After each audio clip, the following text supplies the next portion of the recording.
መንግስት ቀጣዩን ምርጫ እንደተለመደው ማሸነፍ ከፈለገ በቴሌብር የተበደርነውን ብድር ይቅር ይበለን። በዛሬው ዕለት በምስሉ ላይ በምትመለከቷት በተማሪ ሊዛ ግድያ የተጠረጠረው ግለሰብ በቁጥጥር ስር መዋሉ ተነግሯል።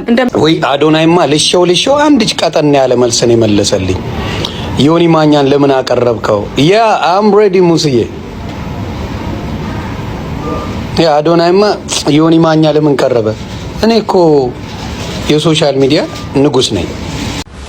አስደሳች ዜና! በ3 ዓመት ውስጥ ከ300 በላይ አባወሮችን የቤት ባለቤት በማድረግ የሚታወቀው ድርጅታችን ቴምር ሪል ስቴት አሁንም በተመረጡና ለመኖር እንዲሁም ለኢንቨስትመንት ተመራጭ በሆኑ በአዲስ አበባ አካባቢዎች በሳር ቤት፣ በአዋሪ ከ80 ካሬ ጀምሮ አፓርትመንት ቤቶችን በአጠቃላይ ክፍያ 5.5 ሚሊዮን ብር እንዲሁም የንግድ ሱቆችን ከገላን ኮንዶሚኒየም ፊት ለፊት ከአጠቃላይ ክፍያ 2.5 ሚሊዮን ብር ቅድመ ክፍያ 500 ሺህ ብር ጀምሮ ይዘንልዎት መጥተናል። ሰላም የተከበራችሁና የተወደዳችሁ የዚህ ቻናል ቤተሰቦች እንደምን አላችሁ? ዛሬም እንግዲህ እንደተለመደው የተለያዩ አዝናኝ አስቂኝና ወቅታዊ አዳዲስ መረጃ ያላችሁን ቪዲዮዎች ሰብሰብ አድርጌ ለእናንተ ይዤላችሁ መጥቻለሁ። ሰሞኑን እንግዲህ ሰይፉ ፋንታሁንና በቲክቶክ ዘንድ ብዙ ተወዳጅነትን ያተረፈው አዶናይም እንግዲህ ሰጣ ገባ ውስጥ እንዳሉ ሁላችንም እናውቃለን። ከዚህ ጋር በተያያዘም እንግዲህ አዶናይ ለሰይፉ ፋንታሁን በሰጠው የመልስ ምት መሰረት ብዙዎች የራሳቸውን ሀሳብና አስተያየት እየሰጡ ይገኛሉ። አዶናይም እንግዲህ ዮኒ ማኛ ከዚህ በፊት ሰይፉ ላይ በመቅረቡ ያስተላለፈው መልእክትም አለ። እነዚህና የመሳሰሉትን ቪዲዮዎች ይዤላችሁ መጥቻለሁ። አሪፍ ቆይታ እንደሚኖረንም እርግጠኛ ስለሆንኩ ቪዲዮ ላይክ በማድረግ ጀምሩ። የተሰማችሁን ሀሳብ አስተያየት ኮሜንት ላይ ጻፉልኝ። ለዚህ ቻናል አዲስ ናችሁ ደግሞ ሰብስክራይብ በማድረግ የተለያዩ ወቅታዊና አዳዲስ መረጃዎችን ማግኘት ትችላላችሁ። ወደ ቪዲዮ ባለሱቅ ወይ ሰላም ነው አለን። እንዴት ነሽ? አለን። ምን ልስጥህ? እንትን ቪያግራ ነሽ እንዴ? ቪያግራ እዚህ አይሸጥም ፋርማሲ። በቃ ሽንት እሱኝ መርፌ ቆየት በእንዳ አስቀመጥኩት።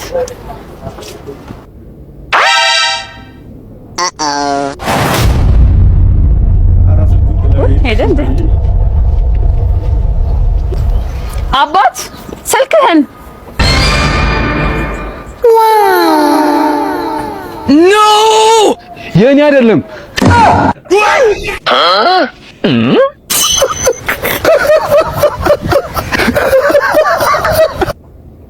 ለነገሩ ያስብላል። በዚህ ሰዓት የዘይትና የስልክ ዋጋ ተቀራራቢ ነው። ሻውን ደግሞ ሰሞኑን ኢትዮጵያ ውስጥ ምርጫ ከመቅረብ ጋር በተያያዘ ስራ አንድ ቀላል እሱን እንመልከት።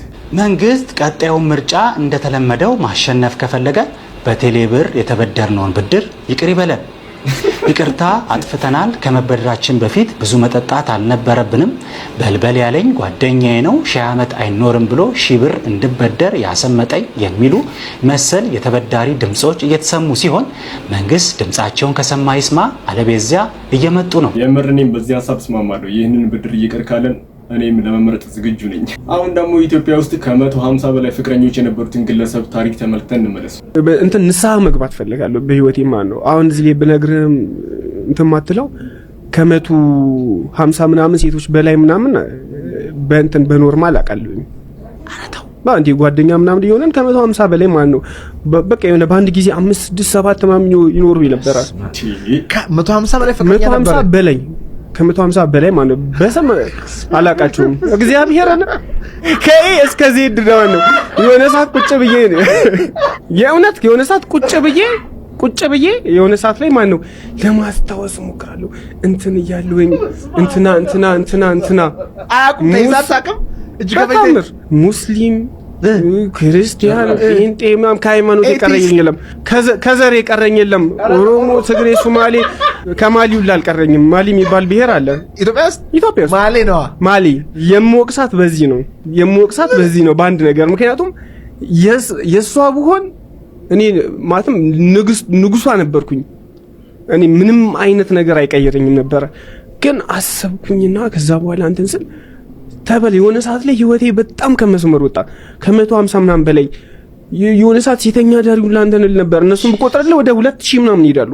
እነሱም ቆጥር ሴተኛ ዳሪ ምናምን ከገባ ይሄንን የምናገረው የሆነ ሰው ከህይወቴ እንዲማርበት ነው ባይዘውቢ እንጂ ለማንም ሰው በህይወቴ ማንም ሰው የሚያቀኝ ማለት ነው ሴት ቀና ብሎ ማያይ ምስኪን ምናምን ሰው ነው የሚያቀኝ። ብዙ ጓደኞች አሁን ይሄንን ኢንተርቪው ሲያዩ ማለት ነው እንዴት ነው ተሳቸው ግን how do like እንዴት ነው አትፈራም? ደፋር በቃ ምንም ኬር በቃ የሆነ ሪስፔክት ስትነሳ የሆነ በቃ ቀልደኛ ስትሆን ዝም ብለህ በቃ ኢቭን ጥያቄ ራሱ ያስፈልገውም ዝም ብለህ በቃ ተጫዋቹን እስኪ ምናምን ነገር እንትን በል ቀለል በል ዝም ብለህ ወደ ቤት ወክ ያረክማም እስኪ ቤት እንሂድ። እኔ የሚገርመኝ ማለት ነው ይቅርታ አድርግልኝ በህይወቴ ትልቅ ጠባሳ የሆኑብኝ ነገሮች እዚህ ያለና ሀገር ብዙ ባለትዳሮች 10 ባለትዳር ቢኖሩ ማለት ነው ቤተሰቦች ቢኖር ከ10 ውስጥ 8ቱ ሴቶች ከሌላ ወንድ ጋር ግንኙነት አላቸው። እኔ ከህይወቴ ከራሴ እንትን ያልኩት ነው አሁን ብዙ ቢያንስ 3ቱን እነግራለሁኝ ከሚዘገንኑኝ ከራሴ ከምሰራቸው ሰቶች። ይሄን እንግዲህ እኔ ሁለተኛው ጠቢቡ ሰለሞን ብየዋለሁ። እናንተስ ምን ትሉታላችሁ? ከዚህ በፊት ሁላችንም እንደምናውቀው ስልኳን ለማሰራት ወጥታ የነበረች አንዲት ሴትም እንግዲህ ተደፍራ ህይወቷ እንዳለፈው ሁላችንም እናውቃለን። አሁን ላይ ግን እጅግ አስደሳች ዜና ሰምቷል። ይህንን ወንጀል የፈጸመውን ግለሰብም እንግዲህ በቁጥጥር ስር ውሏል የሚል መረጃ መጥቷል። እስኪ እንመልከተው። በዛሬው ዕለት በምስሉ ላይ በምትመለከቷት በተማሪ ሊዛ ግድያ የተጠረጠረው ግለሰብ በቁጥጥር ስር መዋሉ ተነግሯል። እንደምታስታውሱት መስከረም 28 2018 ዓ.ም ላይ ተማሪ ሊዛ ስልክ ላሰራ ብላ በወጣችበት ተገላ መገኘቷን ወደ እናንተ አድርሼ ነበር። ታዲያ የደሴ ፖሊስ መምሪያ የተፈጸመውን የወንጀል ድርጊት ተከትሎ ምርመራ ሲያደርግ ቆይቶ በዛሬው ዕለት ተጠርጣሪውን በቁጥጥር ስር መዋሉንና ምርመራ እያደረገ እንደሚገኝ አስታውቋል። ይህ እንግዲህ ሊበረታታ የሚገባ ተግባር ነውና ፖሊሶችም እንግዲህ ሳይተኙ እስከዛሬ ድረስ እየለፉ ይህንን ወንጀለኛ በቁጥጥር ስር መዋላቸውም እንግዲህ ሊመሰገን የሚገባ ተግባር ነው። በስልጤ ዞን 8ኛ ክፍል ደርሰው ጽሑፍ በአግባቡ የማይጽፉ ተማሪዎች መበራከታቸው ተነገረም። በስልጤ ዞን እያጋጠመ ያለውን የትምህርት ውጤት መቀነስና የትምህርት ጥራትን ለማምጣት በአለም ገበያ ከተማ አስተዳደር የምንም ነገር እውቀት ማሽቆጥ በእውቀት ለተመሩ አይቻልም። ማን ይስጣው አሬ ዳዲስ ተሻነ ቃል ተፍንተለ ፍላንጀተ ወርላቱ ወርኛረግብን ነው ለማርሽ ቀረብታን ቢዝነስ ኩሽባተ ኢታዊ ወደኛ ኢታዊ ሙሐባ አይና ካለን ሰበው ፊልም ክላገባ የምር ይሄንን ኤዲት ያደረገው ሰው ትችላለህ። እስከ 8ኛ ክፍል ድረስ ማንበብና መጻፍ የማይችሉ ከሆነ ቀጥታ ወደ ቢዝነስ መግባት ነው ያለባቸው። ሂሳቡን ግን በምን እንደሚሰሩት እኔ እንጃ። ሌላው ደግሞ የኢትዮጵያ የሴቶች እግር ኳስ ፌዴሬሽን ታሟል። እውነትም ታሟለው። ምን እየተካሄደ ነው? እስኪ እንመልከተው። ዛሬ የሰማሁት ዜና ምንም እንኳን በወሬ ደረጃ የማውቀው ቢሆንም ከሲዲ ስፖርት ጋዜጠኞች ግርማቸውና ሶፎኒያስ እኔው እርግጠኛ የሆነ መረጃ መሆኑን መስማቴ እጅግ አስደንግጦኛል። በኢትዮጵያ የሴቶች እግር ኳስ ላይ ከጊዜ ወደ ጊዜ እየተንሰራፋ የመጣው ከባህልም ከሃይማኖትም እንዲሁም ከሞራልም ውጪ የሆነው የተመሳሳይ ጾታ ግንኙነት አሳሳቢ ደረጃ ላይ ደርሷል በማለት ነው መረጃውን ያካፈሉት። መጀመሪያ ላይ እንዳልኳችሁ ይሄ ነገር እየተሸፋፈነና የተጫዋቾቹን ስነልቦና ጫና ውስጥ ላለመክተት በሚል በምክር ቢታለፍና እንዲስተካከሉ ቢሞከርም ከጊዜ ወደ ጊዜ ግን እየባሰበት እንደመጣ መረጃዎች ያሳያሉ። በጣም ደግሞ የሚያሳዝነው አንዳንድ አሰልጣኞችና ጋዜጠኞች ከኔ ጋር ካልተኛሽ መረጃሽን ጉድሽን አወጣለሁ በማለት እያስፈራሯቸው ነው። መሸፋፈን ይብቃ፣ ትውልድ እያለቀ ነው። ይህን መረጃ የሰማ ቤተሰብ እንዴት ሆኖ ሴት ልጁን ወደ እግር ኳስ ይልካል? የአቅራቢዎቹም የኔም ጥያቄ ነው። እናንተስ ምን ትላላችሁ? ይህ እንግዲህ እጅግ በጣም የሚያስጠላ ነገር ነው። እኛ ኢትዮጵያውያን የራሳችን ባህል ወግና አስተዳደግ ያለን ማህበረሰቦች ነን። እናም እንደዚህ ነገሮችን መስማት በጣም የሚያስጠላ ነገር ነው። ሌላው ደግሞ ሰሞኑን ሶሻል ሚዲያ ላይ ሰይፉ ፋንታውንና በቲክቶክ መንደር በብዙዎች ዘንድ ተወዳጅነትን ያተረፈው አዶናይም እንግዲህ ሰሞኑን ከሰይፉ ጋር ሰጣ ገባ ውስጥ እንደገባ ሁላችንም እናውቃለን። ይህም የሆነ ምክንያት እንግዲህ ሰይፉ ፋንታውን በተናገረው ንግግር አዶናይ ያስተላለፈው መልእክት ተገቢ ነው አይደለም እያሉ ብዙዎች የተነጋገሩበት ይገኛሉ። እስኪ እንመልከተው። ወይ አዶናይማ ልሾው አንድች ቀጠን ያለ መልስ ነው የመለሰልኝ። ዮኒ ማኛን ለምን አቀረብከው? ያ አም ሬዲ ሙስዬ። ያ አዶናይማ ዮኒ ማኛ ለምን ቀረበ? እኔ እኮ የሶሻል ሚዲያ ንጉስ ነኝ፣ ለዛ ነው የቀረብኩት። ያ ንጉስ ነገስታት የሶሻል ሚዲያ ነገስታት ፌደራል ነበረች፣ ሰው ስትገል የነበረች ናት እሷ እቺ የደረቀች እና አዶናይ ምንም አላለም። ዮኒ ማኛ ይሳደባል፣ ዘር ይሳደባል፣ ሃይማኖት ይሳደባል። ሁለታችሁም ተዘግዘቁ እያልኩ ነው። ሃይማኖትም ዘርም አንድ ላይ ተዘግዘቁ። አሁንም ነው የምነግራችሁ። እኔ ኢትዮጵያዊ ነኝ፣ ጠንቀቅ ያልኩ ኢትዮጵያዊ። በዘር ማለመን ዘርን መውደድ ትችላለህ፣ ኦሮሞን መውደድ ትችላለህ፣ አማራን መውደድ ትችላለህ፣ ትግራይን መውደድ ትችላለህ፣ ምናምን ግን የኔ ዘር ከሌላ ይበልጣል የምትል ከሆነ አንተ ሰው አይደለም፣ አውሬ ነህ። እና እስኪ አሁን ደግሞ በዚህ ጉዳይ ዙሪያ ሊያሹ ያስተላለፈችው መልእክት አለ፣ እሱንም እንመልከት። ግን ደግሞ ሰይፉን በዚህ ደረጃ ላይ እኔ እንደዚህ በመጀመሪያ ደረጃ ምን አድርገሃል? ምን አድርጋል? በመጀመሪያ ደረጃ ብቻ ባይዘው ያንተ ጭንቅላት በጣም ስማርት ነው። የአዶናይ ጭንቅላት በጣም ስማርት ነው። በጣም ጎበዝ ነው። ጭንቅላቱ ሳላደንቅለት አላልፍም።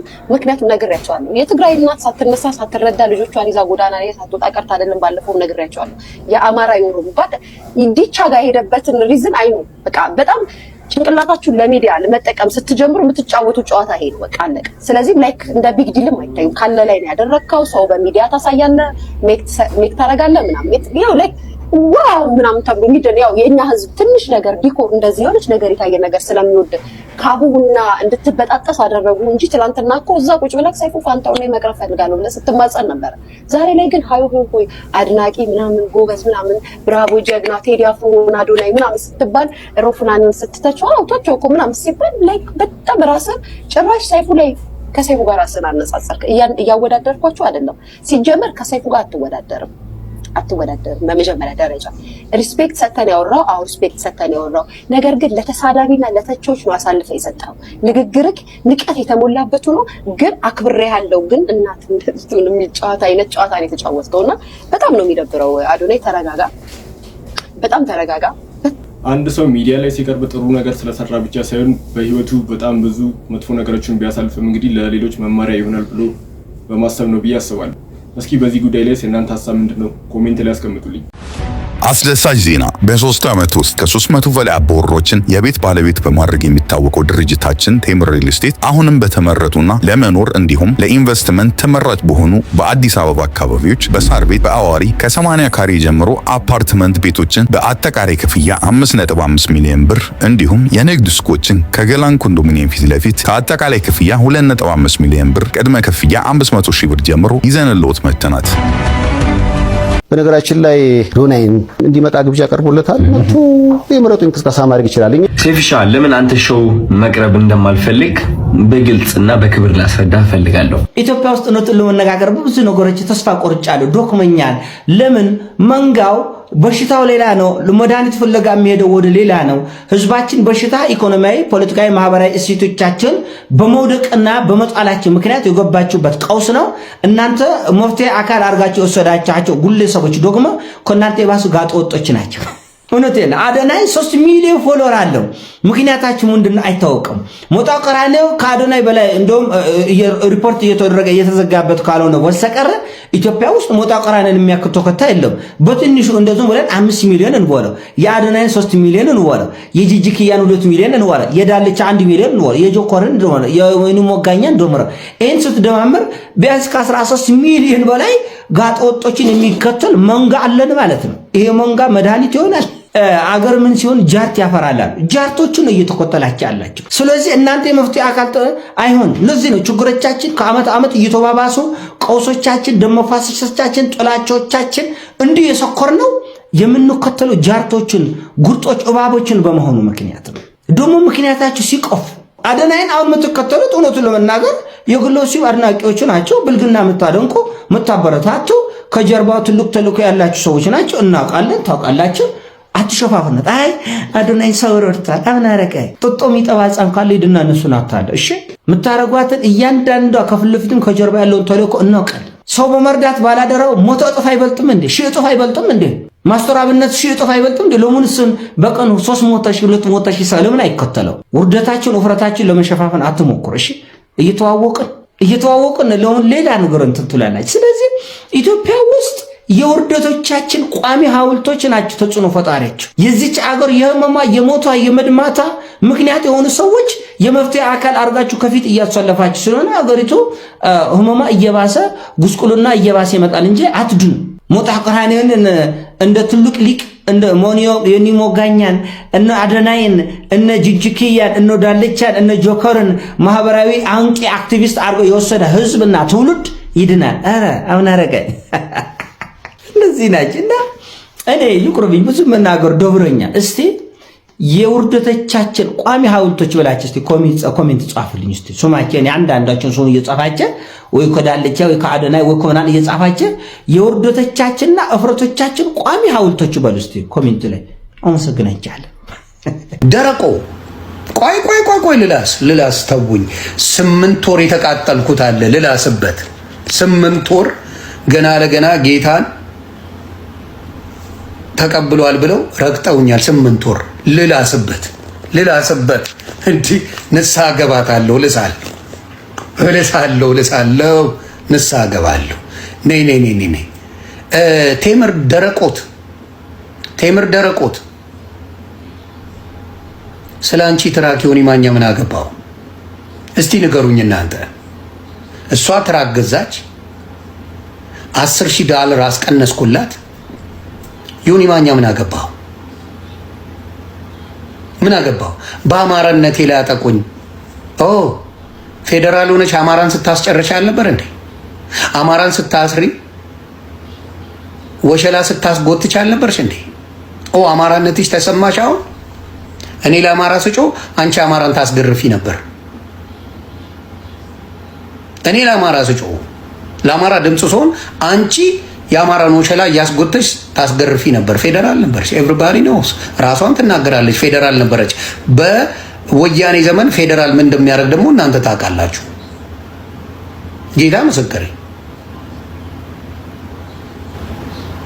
ፌዴራል ምን አይነት ነበር? ኢትዮጵያ ላይ በጣም የተፈራ የምትንቀጠቀጥለት ነበር ፌዴራል። አንቺ የደረቅሽ አሮጊት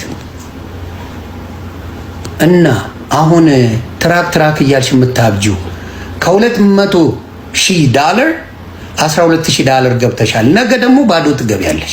አየሽ አይደለ? ሀብታም ነኝ ሰርቼ ነው የምኖረው ስትይ ከ200,000 ከነበረሽ ብር $12,000 ገብተሻል። ራስሽ ነው ያሳየሽው አካውንትሽ 12,000። ነገ ደግሞ ዜሮ ትገቢያለሽ። ነገ ጎፈንድሚ ትገቢያለሽ። ለማየት ይብቃል። ለማየት ያብቃሽ። ሁለተኛው ልጅ ሲወለድ በጣም የሚቆጨኝ ነገር አለ። በኦፕሬሽን ነበር የወለደችው ኪኪ። ተስፋዬ ኑርልኝ እወዳለሁ። እኔ እጅግ እወዳለሁ፣ አኮራለሁ፣ እጅግ እወጣለሁ። ለ1000 ዓመት ኑርልኝ። ቻው። እንኳን ለአባትሽ ቀን አደረሰልኝ። የኔ ጌታ አባቴ እወዳለሁ። ስለምታዘኝ አመሰግናለሁ። ስለምትጋብዘኝ አመሰግናለሁ። ወደ ዘለው ማረኝ ጃኒ የልጆች አባት የኔዋ እንኳን ለአባቶች ቀን በሰላም አደረሰ። ወዳለሁ። ኑርልኝ።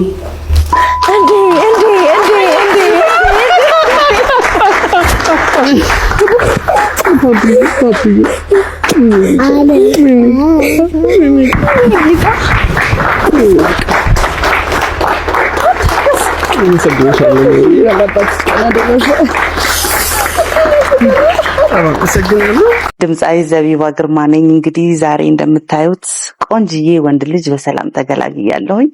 አሁን ያለሁት ኢትዮ ጠቢብ አጠቃላይ ሆስፒታል በፕሬዘንሻል ሩም ውስጥ ነኝ ያለሁት። እንደምታውቁት ከመጀመሪያዋ ልጄ ጀምሮ እንግዲህ እዚህ ሆስፒታል ነው የወለድኩት። የመጀመሪያውንም ሁለተኛውንም ያሁኑንም እንግዲህ ያዋለደኝ ዶክተር አሳየን ከልብ በጣም ማመስገን ፈልጋለሁ። በአጠቃላይ ኢትዮ ጠቢቦች እንግዲህ አንቺ ቤተሰባችን ነሽ፣ የተሻለ ሰርቪስ ይገባሻል በማለት የምታዩት በጣም ያማረ ውብ የሆነ ክፍል ውስጥ ነኝ ያለሁት። እኔ እንግዲህ ያው ሕክምናው 2-3 ቀን ሊሆን ይችላል። እኔ ወር ካልቆየው ላልወጣ እችላለሁና በጣም ነው የማመሰግነው። ዛሬ ያው ከ9 ወር የእርግዝና ሂደት በኋላ ዘቢባ በሰላም ኦፕራሲዮን ልጇን ተገላግላለች። እንኳን ለዚህ ያበቃሽ። ዘቢባ ጋር ረጅም ጊዜ ነው የምንተዋወቅ። 3 ልጆቿን እዚህ ተገላግላለች።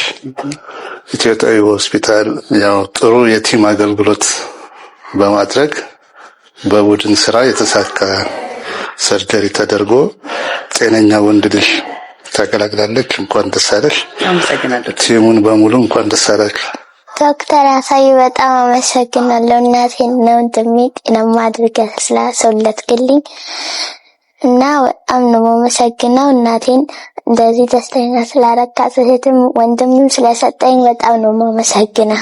ዶክተር አሳይ በሰላም እንግዲህ ባለቤቴን በእጅ ያስገብተልኛል። እግዚአብሔር እጅህን ይባርክ አይቀይርህ።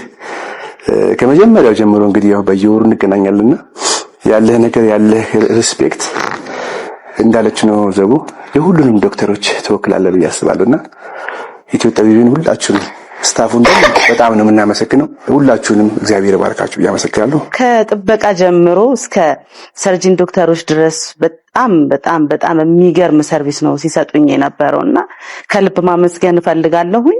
እናንተ መታችሁ ጎብኙት፣ ትወዱታላችሁ። በጣም የተለያዩ ጎበዝ የሆኑ ዶክተሮች አሉ። እኔ እንደ ቤቴ ነው እንግዲህ የማየው ይሄንን ሆስፒታል፣ ያው ቤት አልኩኝ ይሄንን ሆስፒታል። ለማንኛውም የነበረኝን ቆይታ በራሴ በኦፊሻል ዘቢባ ዩቲዩብ ቻናል ላይ እለቃለሁ። ገብታችሁ እዩት። አድራሻቸውንም ስልክ ቁጥራቸውንም ከስር አስቀምጥላችኋለሁ። ኢትዮ ጠቢቦች ለሰጣችሁኝ ሰርቪስ በጣም ነው ማመሰግነው። እግዚአብሔር ያክብርልኝ። አያጣው ማጀባ ዙሪያው ሁሌ ነው ወከባ አለው ልዩ ሁሉንም ሲግጀባ አሳስቆ ልቤ ገባ አያጣው አጀባ። አስደሳች ዜና! በ3 ዓመት ውስጥ ከ300 በላይ አባወሮችን የቤት ባለቤት በማድረግ የሚታወቀው ድርጅታችን ቴምር ሪል ስቴት አሁንም በተመረጡና ለመኖር እንዲሁም ለኢንቨስትመንት ተመራጭ በሆኑ በአዲስ አበባ አካባቢዎች በሳር ቤት፣ በአዋሪ ከ80 ካሬ ጀምሮ አፓርትመንት ቤቶችን በአጠቃላይ ክፍያ 5.5 ሚሊዮን ብር እንዲሁም የንግድ ሱቆችን ከገላን ኮንዶሚኒየም ፊት ለፊት ከአጠቃላይ ክፍያ 2.5 ሚሊዮን ብር ቅድመ ክፍያ 500 ሺህ ብር ጀምሮ ይዘንልዎት መጥተናል። እሺ ቤተሰቦች ለዛሬ ይዤላችሁ የመጣሁት ቪዲዮ እነዚህን ይመስሉ ነበር። ዘና ፈታ እንዳላችሁና የተለያዩ ቁም ነገር አዘል ትምህርቶችን እንደተማማሩበት ተስፋ አድርጋለሁ። የዛሬ መልእክት ይሄ ነው። ቪዲዮ ላይ ተሳትፉ፣ የጀመራችሁ ላይክ አድርጉ። የተሰማችሁን ማንኛውንም ሀሳብ መሆን አስተያየት ካላችሁ ኮሜንት ላይ አስቀምጡልኝ። ለዚህ ቻናል አዲስ ናችሁ ደግሞ ሰብስክራይብ በማድረግ የተለያዩ የተመረጡ ወቅታዊና አዳዲስ መረጃዎችን ማግኘት ትችላላችሁ። ቀጣይ በተመረጡ አዳዲስ መረጃዎች እስከምንገናኝ ድረስ መልካም ጊዜ